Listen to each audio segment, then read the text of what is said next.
What's going on, y'all? This is David. Welcome back to the channel. This is Stock Talk Late Night, episode 11. Appreciate you guys for tuning in. As always, on your way in, hit that like button, hit that share button, that notification bell. I really appreciate it. Helps the channel grow. And as always, I'm not a financial advisor. Always do your own research before making any investment decisions. So, man, we're going to jump right into it. I've been watching college basketball all day. Supposed to been working. Did a little work, but a lot of college basketball. Got my bracket filled out. Who y'all got in your brackets to win the national championship? I think I got Duke for the championship this year. That's who I'm going for. Been my team since forever and a day. So, anyway, let's jump right into the S&P. This market. See what's going on with the S&P for the day. Kind of flat today. Down 0.22%. 12 points on the day. Not bad. Not bad at all. Let me see for the week. Actually up 1% in the last week. And over the last month, down 7%. And year to date, down 3.72%. So I was actually watching the S&P today.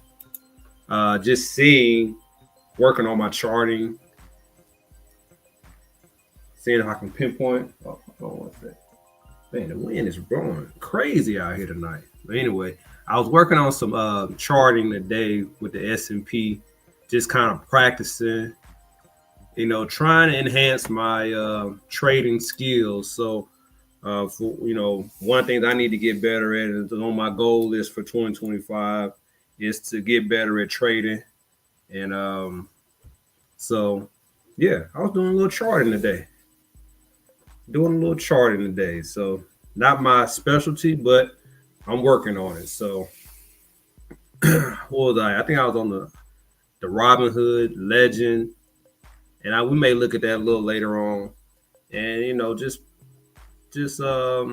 I did some, I wouldn't call it paper trades, but it's kind of my watch list, right? Some, the S&P, the SPY hit some targets on the upside and didn't quite break those targets. So I said, okay, let me put in a couple of puts, just on my watch list, and they all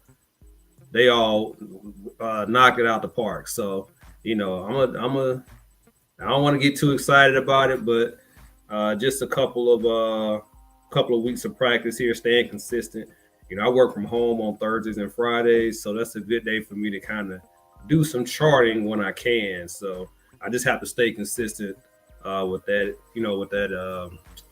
So. But a good day as far as that. Didn't place any real trades though, so but that's part of the game. Got to learn first, so I got to just stay consistent with my charts and stuff like that. So that's what I'm gonna do. So we're gonna work on the SPY. Gonna try to get this SPY down pack over the next couple of weeks, and I'm gonna set a goal for May 1st. May 1st to really get my hand in, get my feet wet. What's going on, Lisa? Appreciate you checking in. But as you see, the S&P pretty flat on the day. Do we look at the Dow? Dow, yeah, flat on the day as well. Only down 11 points. And for the past week, we're up 1%. Year to date, still down 1% year to date on the Dow. Here's what I've been watching, the NASDAQ, because I'm still heavily in the NASDAQ, that's heavily weighted in my portfolio. So I need this to turn around. I'm just going to be honest with you. Over the last week, we're up slightly, but you see over the last month, down 11%. And year to date, we are down 8% on the NASDAQ. So I need a NASDAQ to get back above this 20K here. So sitting at 17,691. Yeah, not terrible, but I need it back over 20K. Makes my portfolio happy when the NASDAQ doing well. So I'm not sure how weighted you guys are, but that Apple, that Microsoft, that Amazon, and Google. I need that Nasdaq to really do some work for me. So, but yeah, that's been my day: basketball and charts, basketball and charts. So, just to talk, I put that on my goal list, man. I just got to get better at these charts. I got to get better at just learn how to understand and read the charts at a high level. And I know I can do it. So I just got to be consistent with it. But like I said, we did have some paper trade / watch list on some puts today, and they all just knocked it out the park. The SPY jumped up early, and like I said, got kind of rejected around the 570 mark. So we had some puts at 570, I think 568, 564. And we just rolled those for the day, same day expirations. And they did extremely well. I'm talking about up a couple of 100% on those trades. So, if I had executed those trades, we would have been doing really well. So we'll keep at it. We'll keep at it. So, okay, what else we want to talk about here? Let's take a look at the fear and greed index here. Let's see, just to see where we at. And then we'll get into a couple things, a couple of news articles here. We were at extreme fear on the fear and greed index. I think it's a little higher than the last couple of times we checked. I remember the 18 and 20, and now we're at 22. So, but still not great. Still an extreme fear. As you see, the fear and greed index is the way to gauge stock market movements and whether stocks are fairly priced. So, some upcoming events that's coming up. So you have the GDP third estimate, March 27th. You had a monthly employment report coming April 4th.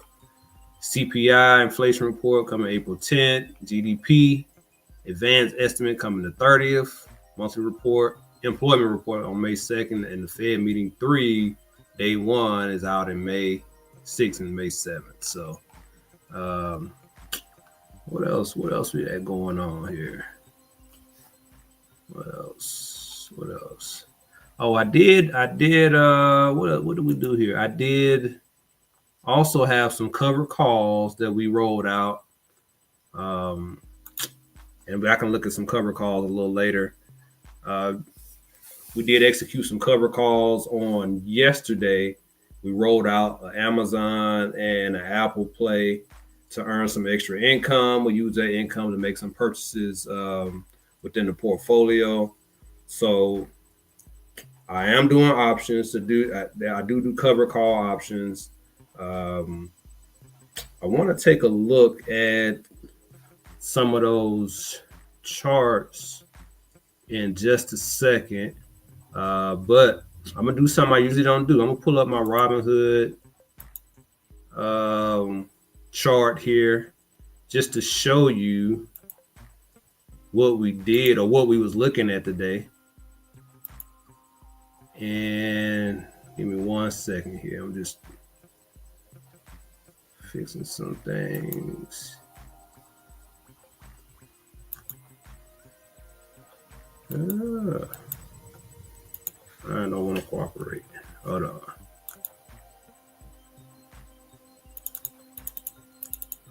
Okay, so let's do this here. Let's do this here. I'm gonna go over to my Robinhood account, pull up a little chart here, and what we have here is the SPY. And like I said, I'm not a big charter, but I just saw some things today that jumped out at me, and we jumped in on it on some paper trades, right? Paper trades. So we have the SPY here. We got some EMAs. We got some 20-day, 200, and 50 EMA. And you see we got some levels here that I just marked off here. And we saw the SPY. This is a 30-minute chart. We saw the SPY kind of hit 569, 570 here. And it kind of just sputtered out a little bit. And I said, okay, well, I see it's not quite breaking through. So let's try some puts here. at 570. I think we did something at 568 at the same time, 564, 562, just to kind of see how we'll do. And you see what happened here with these big red candles. And we saw a big drop and we executed on those. So I was kind of proud of myself. I patted myself on the back a little bit and took some nice profits on my watch list / paper trade account. But we did really well on that. So this is just something that I'm working on in my free time because I'm a long-term trader. I mean, I'm not a trader, a long-term investor. So my portfolio is pretty much long-term investments with some dividend plays in there as well.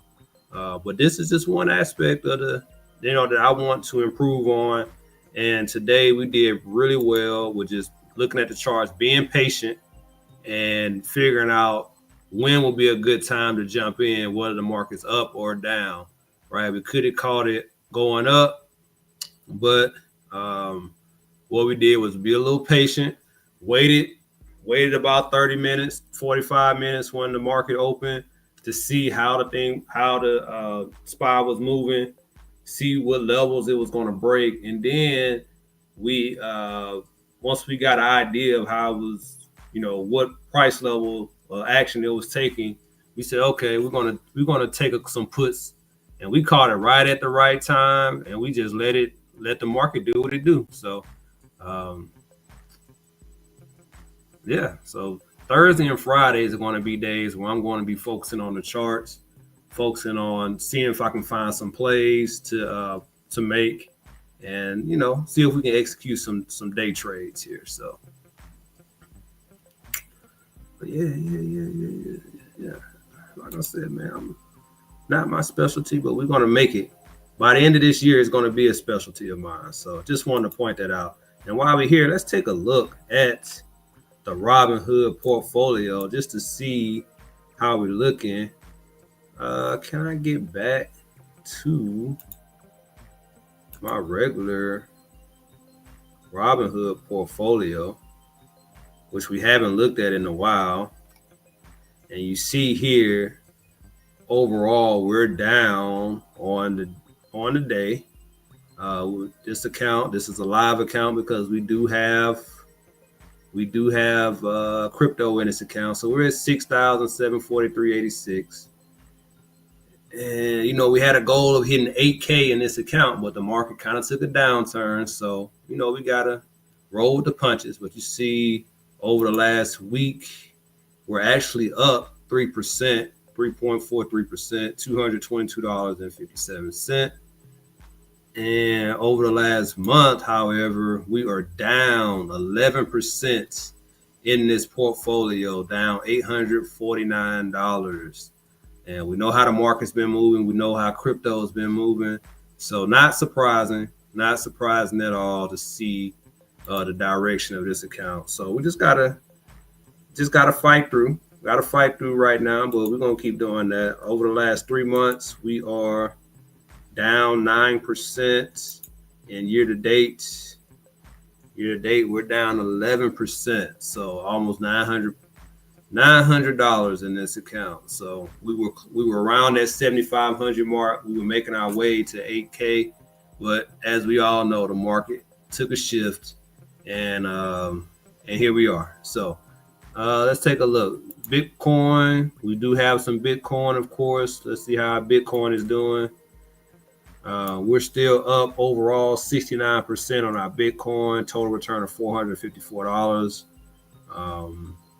with an average cost of $49,857.37. We're down a little bit today, but overall our Bitcoin position is still doing fairly well. And I do own more crypto in my Coinbase account, but this is just what I have here in my Robinhood account. What else we have? Ethereum. I know we're down on Ethereum. Yeah. So we're down overall on our Ethereum. We're down 8.42%. You see we have an average cost of $23.0847, and Ethereum's trading at $19.89. So we're down on our Ethereum position. Doge, we have some Doge over here. Doge, we're still up on our Doge position. We're up 5% on our Doge position.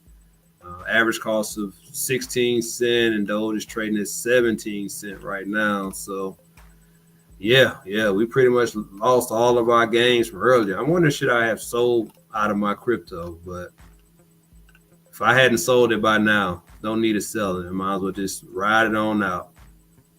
But we've seen crypto take a hit recently. But Bitcoin's holding at 84, and hopefully, with all this other stuff going on, maybe we can see some change. I want to see what's XRP price right now. Okay, XRP is at 243 right now. Not bad, not bad. Any XRP holders out there? I'm gonna put a question in the chat.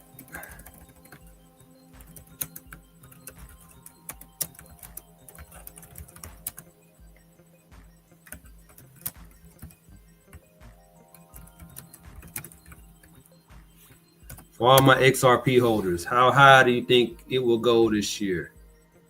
$5, $10, $3?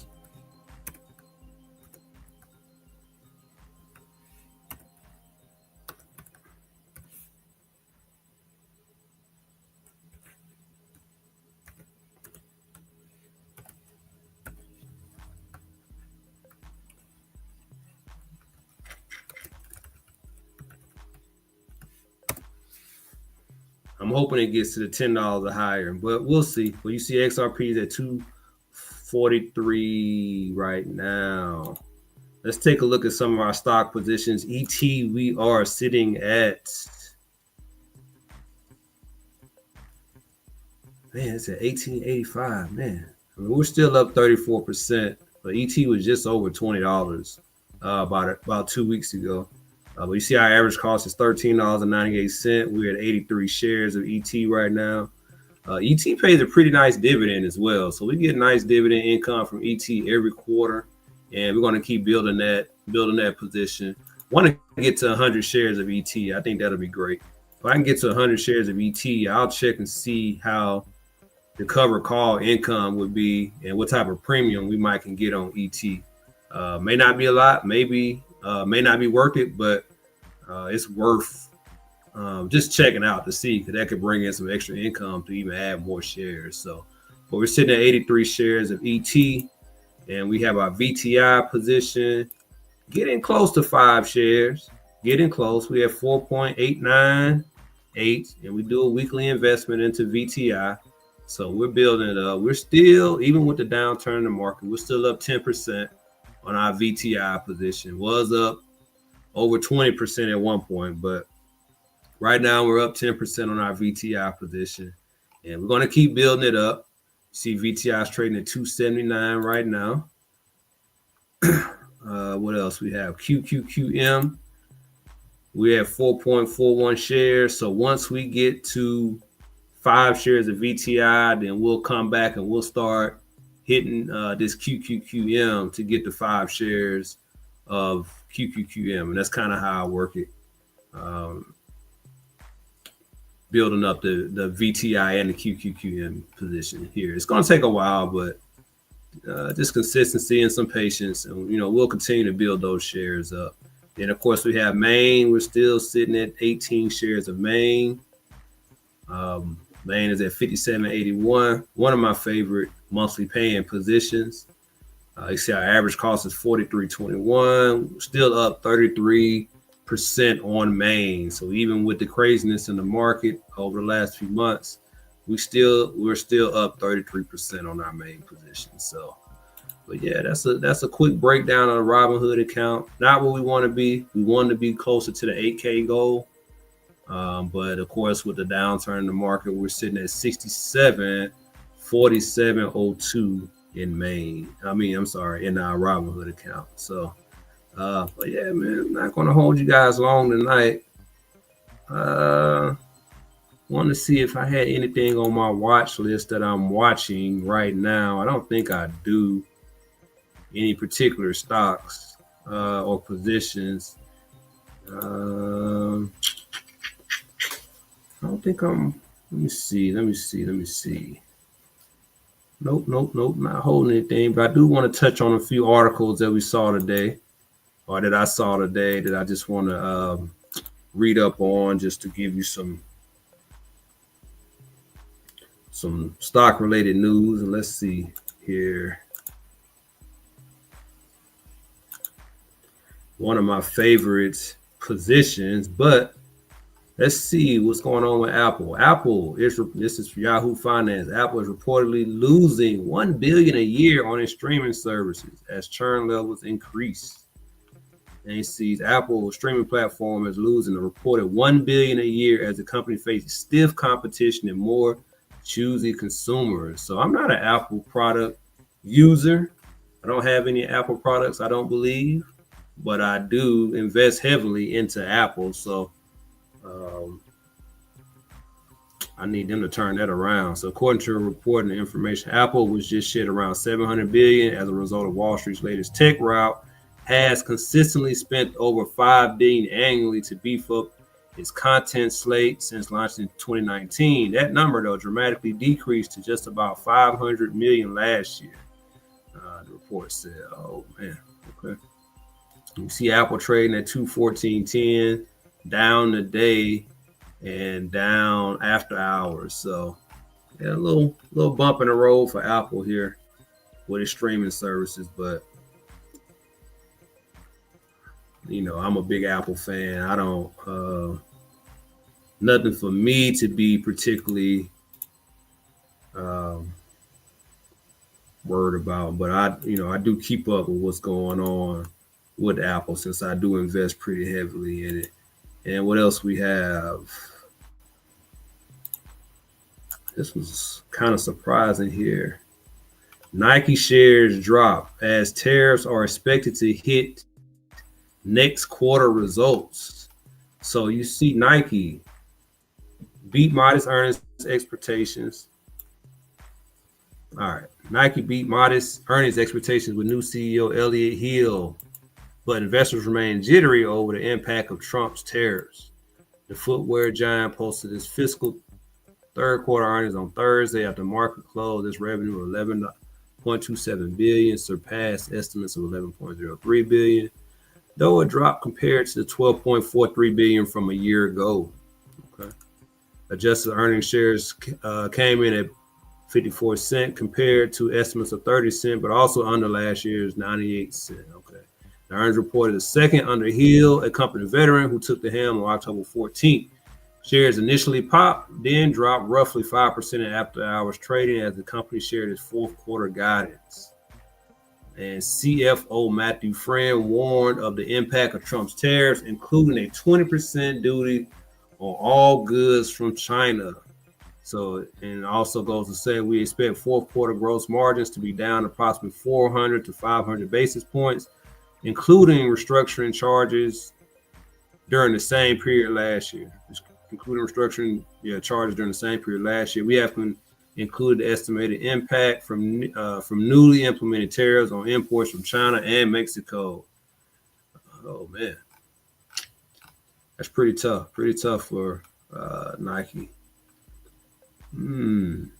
I do still buy Nike shoes. I haven't bought Nike in a while, but I still, I have nothing against Nike. I don't own the stock currently. But yeah, man, just some news going on here. But yeah, we'll be at the 24-minute mark. Yeah, other than that, just keeping my eye on the market for the next few days and few weeks. Um, Still investing weekly, daily. Still have my automatic purchases going in. Still investing in crypto. Hoping this market stabilize and kind of make a turn back to the upward momentum. But we'll see. In the meantime, we're just still building up our shares, building up our account, staying consistent on what we're doing. Dividend income also taking a hit, right? Because when the market's down, some of those payouts may not be what we're expecting, but still ahead of last year's pace as far as the dividend income. We're coming into the last week of the month over, next week.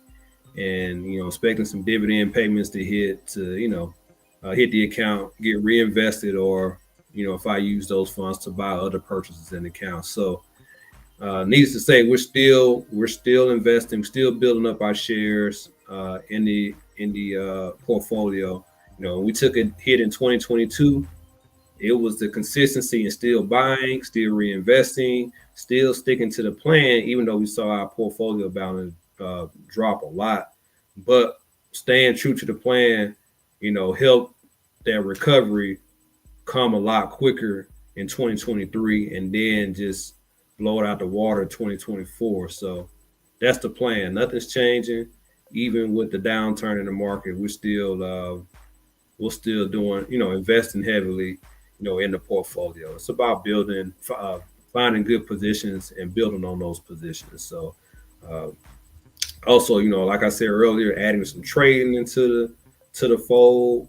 We're doing quite well on cover call income now. I got my feet wet, so I got a better understanding how to get that cover call income to execute um, good good trades as far as that's concerned. So I've had about a year or two of practice with that. Took some bumps in the road, but now I'm a lot more comfortable in what I'm doing. Uh, so we do cover call trades on Apple, Amazon, Google, three positions I do have 100 shares of, and that's been allowing me to build on other positions in that portfolio without me really using my own money that I was doing before. So whether it's 40, 50, $100 or whatever I can get on a cover call, whatever premium I can get on a cover call trade allows me the extra income to build up other positions. So I can build up my S&P positions in that portfolio. I can build up my Tesla, or I can add more to my Amazon or Google, whatever the case might be, because I've learned how to trade, or learn how to execute cover call trades. So which was something that I struggled a little bit at first. Mainly because I was being too greedy. So what's going on, Jay? Yeah, I was being too greedy at first, so I was trying to get as much premium as I could, but those were actually bad trades on my part, and I usually get myself in trouble. If the stock was to shoot up in a short period of time. So, but now we're doing quite well with our cover call, with our cover calls. So that's the options that I'm most comfortable with. But like I stated earlier, learning how to chart a little bit better, you know, reading the spy, learning more how the spy moves. I'm going to be able to execute some day trades as well. Give me a few months just to get a nice strategy down. Make sure I'm reading these charts, the right way, and we want to execute those day trades on the spy chart. So whether it's spy, SPX, QQQ, whatever the case may be, even thinking about dabbling into some futures as well, because Robinhood lets you trade futures. So I did, I just realized that. So I just got to learn a little bit more, but that's down the road. That's down the road. We're gonna stick with the spy right now, and yeah, man. So a lot of things on the plate. So even when the market's going, in a little crazy time, it's still ways you can educate yourself, become better at trading, investing, um, whatever the case may be. It's just so many ways to make money in the stock market. So that's what we're doing right now. So, but yeah, that's it for tonight, man. I'm not going to hold you guys long. We're about 30 minutes in. Short video tonight, short live. We'll be back next Tuesday. Got to do better, dropping more videos throughout the week. But man, it gets crazy sometimes, especially on the weekend. I was gone all last weekend. So just got to do better on my end and being more consistent. But I appreciate you guys tuning in. Hit the like, share, subscribe button. If you catch the replay, same, just hit the like button. And I will talk to you guys later.